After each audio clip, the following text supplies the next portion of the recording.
আমরা সবসময় বলে আসি যে আসেন সামনাটা দেখে এগিয়ে যায়, যে অঙ্গীকার নিয়ে 24 হয়েছে সেই অঙ্গীকার বাস্তবায়ন করি, বড় কিছু নয়। এই যুবকেরা চেয়েছিল একটা বৈষম্যহীন সমাজ, চেয়েছিল সকলের অধিকার নিশ্চিত হোক, তারা চেয়েছিল বাংলাদেশ থেকে দুর্নীতি দূর হোক, তারা চেয়েছিল চাঁদাবাজদের কবলে পড়ে জাতির যে জেরবার অবস্থা এখান থেকে জাতি মুক্তি পাক, তারা চেয়েছিল আদালতে গেলে মানুষ যেন ন্যায় বিচারটা পায়। এই তো এতটুকু।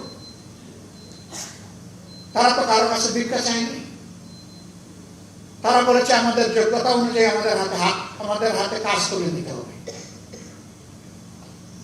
আজকে অনেক বড় বড় কথা আমরা শুনছি বিভিন্ন দিক থেকে, কিন্তু কাজের বেলায় আমরা এটা বুঝে পাই না।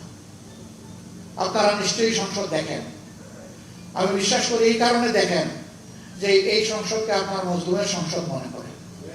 সেই মজলুম এমপিরা ওখানে গিয়ে জনগণের জন্য কি বলে এটা আপনারা আগ্রহ করে শুনতে চান, দেখতে চান, আপনারা মূল্যায়ন করবেন আপনাদের বিবেকের পর্দায়। এ গভীর বিশ্বাস আমাদের।